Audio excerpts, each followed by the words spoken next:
Hey everybody, it's Mike with Monkey Fab. Thanks for dropping in, checking out the video. Sorry, had a nose itch. We're going to talk about stuff you need. So, if you've been following along to this point, you should know how to buy a welding machine and what to look for. And two, how to wire it up so you can turn it on. So, this is the section I think where a lot of confusion ensues. So I'm going to talk a little bit about what you need to get once you've got the machine, got it right here. I got it wired up so it'll run. And now what's next? I'm gonna grab this right off the tripod.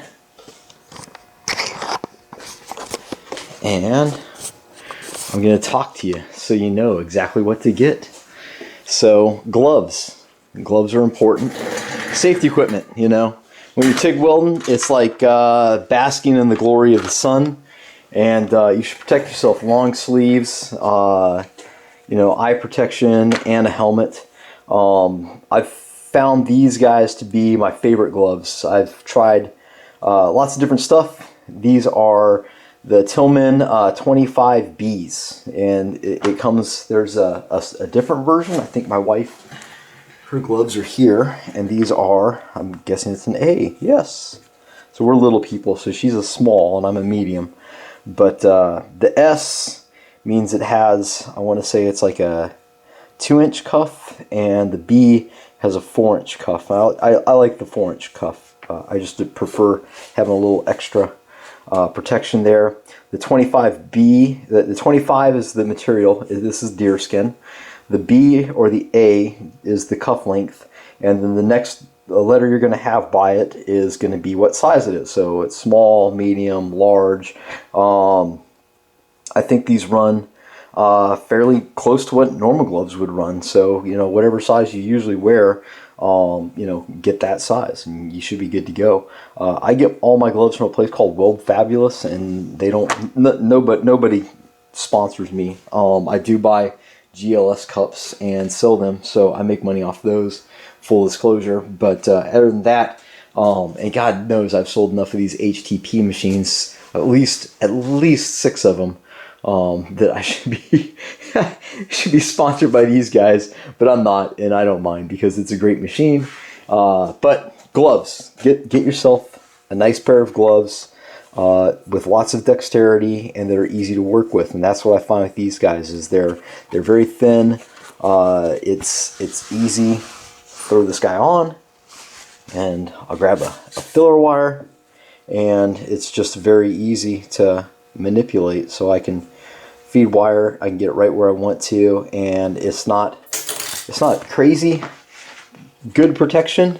You'll see, like this is my feed hand, and these fingers here always get just burnt because I'll always just try to get a little bit too close, and when it does, they kind of shrink up, they get hard. I buy these usually 10 or 20 at a time. They're only like, I want to say they're like $8 each, and I use them. Once they get like this, they go into my work pile, and then I use them to keep my hands, from getting cut up while I'm cutting and sanding and grinding, and it protects my hands, and still got that good manual dexterity. And by the time they wear out, it's usually time to cycle in. So I just have a box of those guys. The one thing that I don't like about the Tillman 25s is when you buy them, they're covered with like this furry dust, and if you get a new pair and smack them together, you'll see a big poof of fuzz pop out. So simple fix. All you do is you just throw them in the washing machine in the dryer. And I buy, like I said, 20 at a time. I take them all, the staples and the little, fancy holders off, and I throw them in a big pile, and I throw them in the washing machine. I wash them, and then I just throw them up in my cabinet in a box, and as they wear, I just grab a new pair, and that's the glove to have, in my humble opinion. They make a lot of different welding helmets. For me, it's important that it feels comfortable. I don't like it to be too heavy. I feel the helmet when it's flipped up, and when it's normal, in the closed position for welding, I'll spend a lot of time with it in both, and I don't want my neck being worn out, and I don't want it just beating me to death. I like a nice helmet, and I don't. So you don't have to spend a ton of money to get a nice helmet. This is one by HTP. I don't think they make this anymore. It's the CSV Striker Stealth Series, but its selling point was it has a really massive viewing lens on it, and I think this is like about $160 maybe. They sell cheaper ones. The clarity in this guy was pretty good, and I had a Miller Digital Elite. I never liked it. It just wasn't for me. The optics weren't what I thought they should be for a helmet that I paid like $400 for at the time. So I got this guy, and honestly, I just bought to have a backup helmet because every once in a while you'll just the batteries will run out in them. And it's nice, if you're dependent on, your welding to have, something around, even if it's just a passive, flip down and it's just a set shade. But I bought this guy for just a backup, and I liked it more. So that became my primary welding helmet. This speedglas, it has a ventilation system. It's like attached on the back of my chair, and it has a filter, and it has like this basically like a sheathing inside, and it pumps filtered air in through their face, and it keeps you from breathing in bad shit, which it's a really nice helmet. This is a really old one, but when I got this, the optics were even better than the Striker, and I just rock this. But this is the one I use regardless now, because of it has that that filtration system, and I've already done enough stuff in my life that'll probably kill me. So the less stuff I breathe in, and a lot of times when you're welding, you're just going to see stuff burning off. You clean metal all you want to, still stuff is going to be on there and get vaporized, and you don't necessarily want to be breathing that stuff in. And some stuff's just horrible to weld, like stuff that has powder coating on it, and the powder coating starts cooking, and we were doing that the other day, doing some stuff. The filtration system's nice. This I bought for my wife because neither one of these helmets fit her. She's so small. So I bought this one for my wife. It's specifically made for girls, and the headgear is much smaller, and it fits her well. The price point wasn't too bad. I want to say it was around $200. I could be wrong. It's the Viking 4C lens technology. And I tried it out because, you're not going to give your wife something that you haven't tried to make sure that it's actually going dark, because she doesn't even know if, did the auto darkening work, and I don't want her going blind. So I tried it out, and the optics are just amazing. So if I could have my filtration system with this lens on it, man, that'd be a dream. But definitely check out those Lincoln Electric welding helmets. I find that having that clarity is, if you want to make really nice welds, then that's important. I think it's important because you have to see what you're doing, and you're visually, everything you do is really based off of vision, and to make a nice consistent bead, that you need to have that. You need to be able to see what's going on. You need to know if you need more heat input or whatever. So I would suggest, if you're making your list of stuff and stuff you can skip on, stuff you don't want to skip on, I might spend a few extra bucks on a nice helmet. That Viking from Lincoln, it's phenomenal. So again, nothing from those guys. But this, like I said, this guy, the Striker, it's pretty good. And it's from HTP, and they sell helmets over there, I think, like around $100. And I can make a really nice weld with this guy. These guys are all, I would say, in the upper tier of the optics. based on stuff I've used, and you know, I'll just say because I don't really know what to say. You're the one that's gonna have to make that decision. Do it wisely. Do it wisely, my friend. So, gas. So now we got gloves, and we got safety gear. We got a welding helmet. Always wear safety glasses. I wear reading glasses under my helmet, but there's there's redundancy and protection there. Gas. So what kind of gas do you need? It is 100% argon. So you're just going to need 100% argon, and it doesn't really matter. So I did talk to the guy at Airgas, and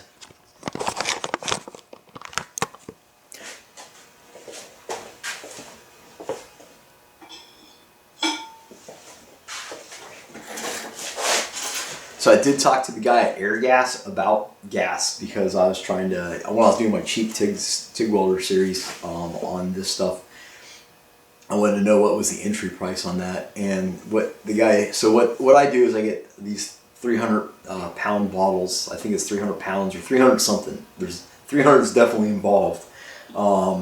They cost me sometimes, it's anywhere between like $85 to I've paid $120 to get it filled. It lasts a long time. I keep two, and I try to keep one filled at all times. That way, if I run out on a weekend, I still got a fresh bottle I can throw in and just keep trucking. But then I doubt that would be practical for the home, based welder. And I don't understand. Like, I'm not an engineer. I don't understand, how the bottle deal works. I tend to think that if you put 2,000 psi in a small bottle, it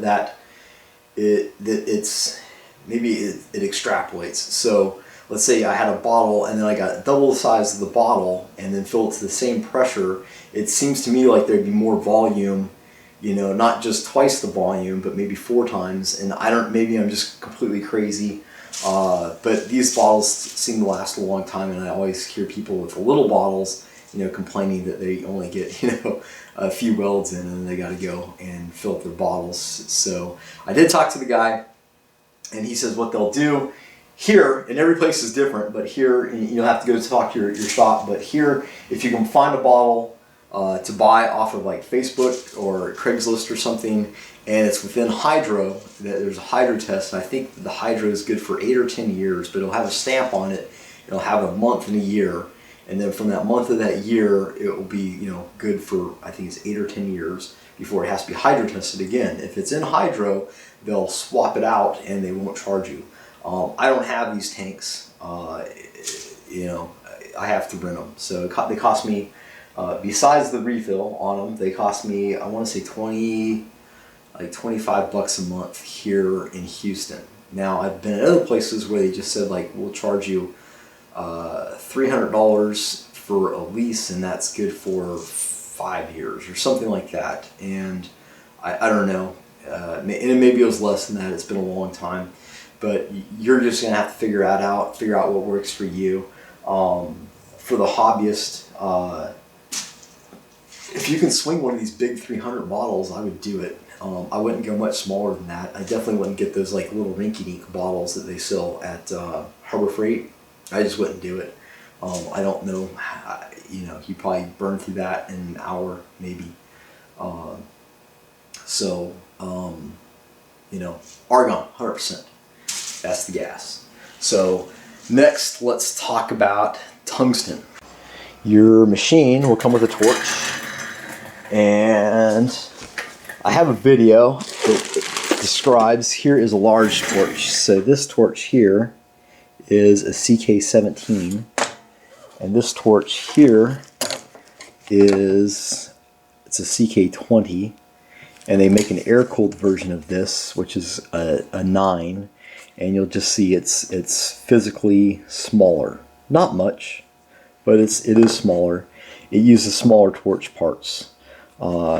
Anyway, I'll link the video below on my how to figure out what torch you have and the sizes, because that has already been covered. Here's what you end up with when you don't know what the fuck you're doing, and you just buy tons of shit,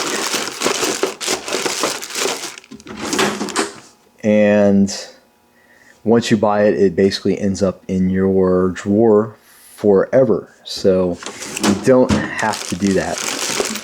It's not needed. Tungstens. They make a wide variety of tungstens, and we'll have in all different shapes and sizes as well. So I think this is serrated. I don't even know if the sticker goes with it. Yeah, serrated. The orange. And then I have some rare earth tungsten. Probably never even used it. I got pure tungsten, which I know I've never used because I have an inverter and that stuff doesn't work very well. Some more serrated. More serrated. You'll see the sizes on this. This is like 3/32, 1/16, 3/32, 1/16, 1/16. I think I have some. No. Some more serrated. I got these guys too. I got some 1/8 in here. Nope, that says 3/32, 3/32, 1/16, and 3/32.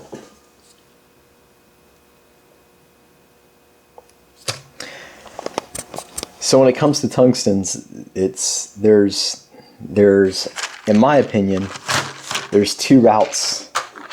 What are you? Serrated, more serrated, but it's gray. Look at that. There's only really two routes you need to know, and that's my route, which I do, which is I use thoriated tungstens. I use 3/32 for everything. There's been other people who's covered this. There's people, really good welders out there. Aaron from 6061, he uses 1/8 for everything. Yeah, he even welded razor blades with 1/8. So it depends on how you sharpen them in that. But I use thoriated tungstens for all my stills, for everything, and then I use Arc Time from Arc Zone for Arc Zone, and this is Amplify. No. Okay. So this is what I use for everything. I'll use this, the thoriated tungstens, for all my DC welding. Just straight up everything I do for DC.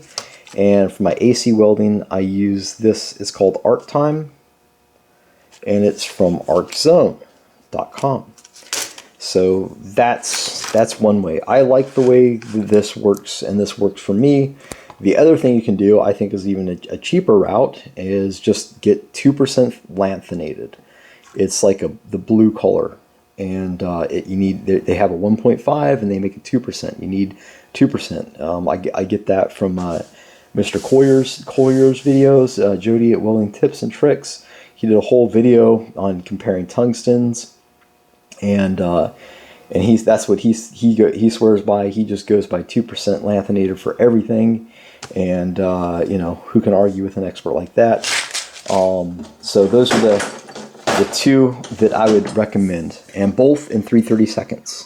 So tungsten, thoriated, Arc Time, 3/32, or just get 2% lanthanated. All right, next I'm going to talk about filler metal. Filler metal. I'm going to try to speak in English. Okay, so we got gloves, helmets, tungstens, gas. We're going to talk about filler metal. This is what I use, and I think it'll get you pretty far. If you get stainless steel 308L, I would say 045 is the size. You can see I got my sizes written down there. I got some 035 and 1/16. I think you're just good with the 045 and 1/16, to be quite honest with you. 035 can be kind of difficult to use. It's really thin, and it has a tendency to kind of wobble and swing all over the place. It has some benefits too, but 45 and 1/16. ER70S2. That's what I use for all my mild welding, okay? For mild steel. For aluminum, I use 1/16, 53/56, and 3/32. I'll use 1/16 on all my joints, like my butt welds, outside corner joints, fillet welds. Sometimes for the fillet weld, I'll use the 3/32, and generally for all my bung welding, I use the 3/32. Or if I just got a situation where I know I'm going to need to get a lot of material in there, I'll use the 3/32. But that's my go-to. So these are my three go-tos, and generally the steel and the stainless steel are my biggest go-tos. Just because I don't do a lot of aluminum welding, but 308L in 1/16 and 045 and ER70S2 and 045 and 1/16. Now I do have 309 and 1/16. So my ER70S2 is for welding all my mild stills, and my 308 is for welding all the stainless stills. Obviously aluminum's aluminum. And you can get lost. You can get lost in the weed on all the fillers if you want to. But we're just saying if you want to start welding and get bare bones.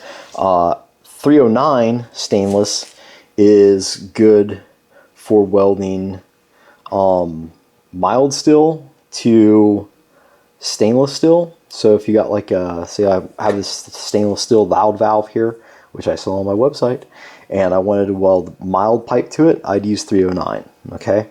I also tend to feel like 309 is a good choice when I'm welding mystery metal. So if I don't know, what kind of steel it is,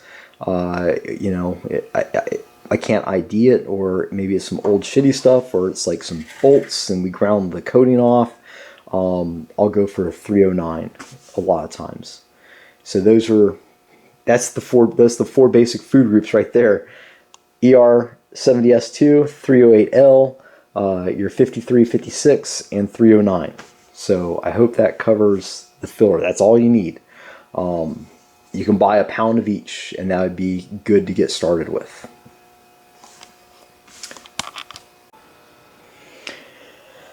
So let's talk about torch parts real quick, because that's a rabbit hole there.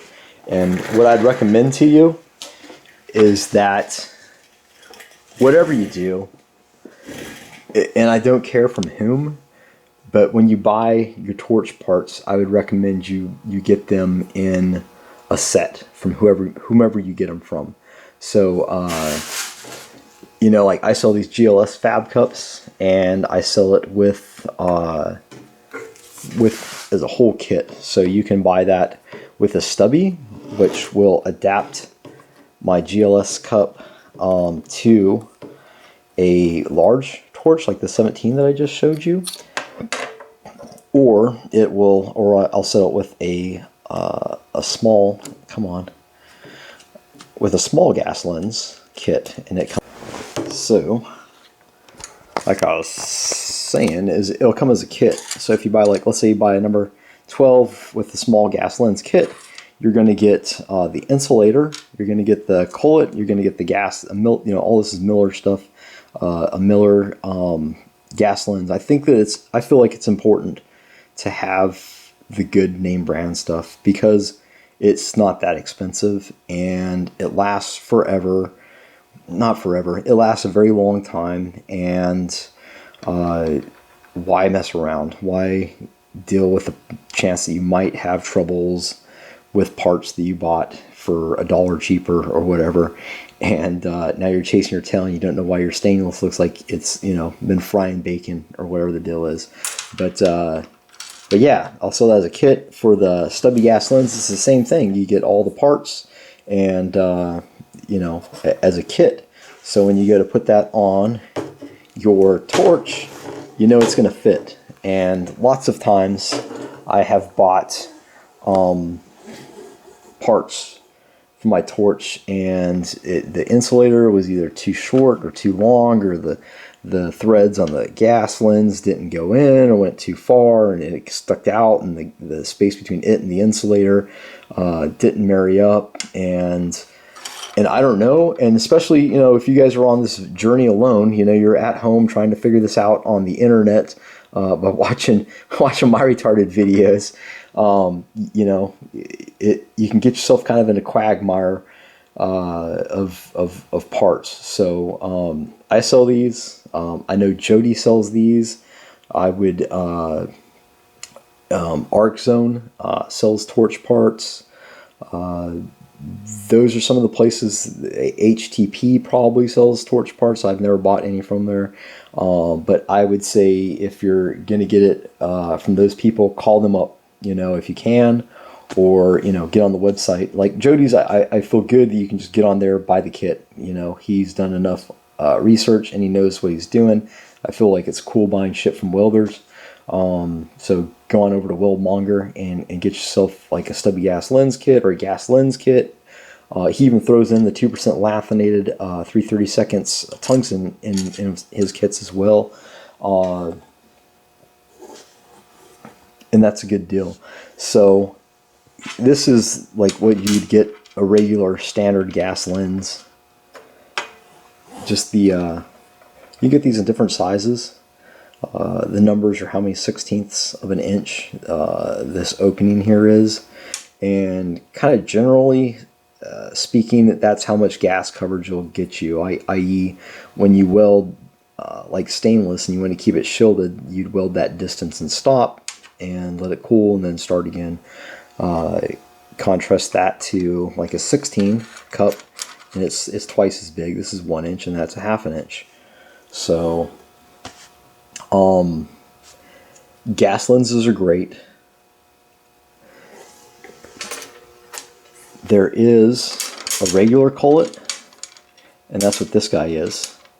So you'll see it's like a brass piece with some holes drilled in it, and it serves the same purpose as my gas lens. It just screws into the body, but what happens is these little holes in the side, the gas blows out there, it smashes into the wall, and it spits it out around your tungsten. And I use this for aluminum, and pretty much all my aluminum ends up with this guy. And it seems to work pretty well. It's dirt cheap, and I don't have any problems with it. The gas lens I use for, you know, all my still welding, all my DC welding. We'll get the gas lens. If it's dirty and nasty, then I'll usually use my ceramic cup. You know, it's not something that's going to be need to be highly aesthetic, you know, or nice looking when it's done. I'll use that. I'd say probably 75% of the time I'll use this poor beat up number 12. That I can run the gas so low with this, and it does a great job of covering and making a beautiful weld. Sometimes I'll use the big 16 if I'm, you know, laying out parts where I need to get a little more movement, or maybe just maintain better gas coverage. But I don't want you to get lost in that. I just want you to know that get yourself a nice gas lens kit and use that for your DC welding. And usually your torch will come with these guys.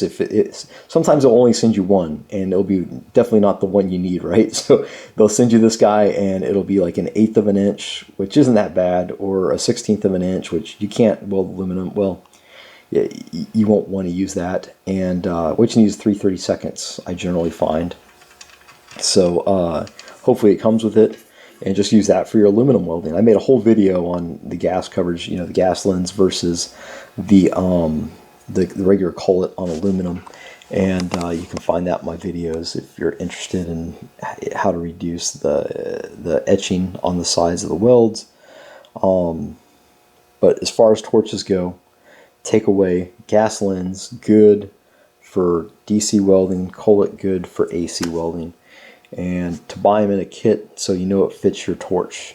The large torches will need the one specifically for like a number 17. That's generally what comes with your torches. It'll be like this guy. Let me just pull it out real quick. Excuse me while I whip this out. Mike, how did you chip your tooth? So on the number 17 lens, a gas lens will look more like this. So for your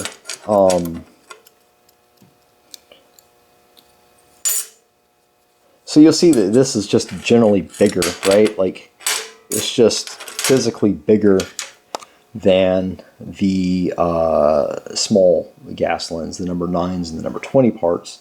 And a stubby gas lens basically has this head on it, the small head, with these threads from the large torch, so you can screw this guy basically into your large torch and just use all the small parts. And I would say just do that right off the bat. Just go get a stubby gas lens. But if you don't want to do that for some reason, you just like to be difficult, that's how you roll, then you can get one of these. Wow, that can't be right. God, it's been so long since I've messed with this thing. I don't know if it is or not. Nah, that can't be right. Something's messed up there, or maybe it's not. Who knows? Hey, look, it actually screws down. I don't know. I honestly don't know if that's right or not, to be quite honest with you, and I apologize for not being smarter, but that is basically your torch set up with a gas lens on a number 17. Okay, so there is the small gas lens, number 8, and there is the number 17 gas lens, number 8, and you just see the size difference in these guys. It's quite a bit, but like I said, if you use a stubby, then you can use the small piece, the small torch parts on your larger one. Just do that right out of the gate, and you'll be happy. You'll save yourself some aggravation. Just be sure wherever you buy it from to get it as a kit to ensure it all fits together the way it's supposed to be. Okay, so we got the gloves, the helmet, the gas, the tungsten, the filler metal, and the torch parts that you need. And so you'll know what to go buy. You know, buy those Tillman 25 gloves, get yourself a nice helmet, get yourself some argon, get yourself some ER70S2 and some 308L. You know, if you have to pick between the two, get 1/16 of an inch. It's pretty good all-around stuff. If you can swing, you know, both 0.45 and 1/16, buy a pound of each, and you'll be good to go. And I think that about wraps it up for like all the expendables and what you need. Get the you know, the thoriated tungsten and the arc time, or get yourself the 2% lanthanated 330 seconds. And when you buy your torch parts, also know that those torch parts generally will be delineated. So if I go onto Arc Zone site and pull up Stubby Gas Lens, it's going to default to the smallest tungsten. So it'll be like, I think it's like 0.50. So it's like 50 thou tungsten, which you don't have and you don't want. You want to be sure you get the drop down menu and pick the 330 seconds out of there for each of those parts, the collet and the gas lens long. So I hope that covers the expendables. I feel like I rambled on a lot more than I really hoped to or intended to. I'm not a guy that likes scripts. I just like to wing it. If I missed something, or if you got more questions on something, you know, just add your questions in the comments and I'll try to answer those. And if I need to make a follow-up video, then I'll do that too. So we covered the wiring, how to get, what machine to get. We covered the expendables and what gases you need. I think next we check in, we'll start doing like how to set the machine up and how to weld. So thanks. So thanks for dropping in. This is Mike with Monkey Fab signing out.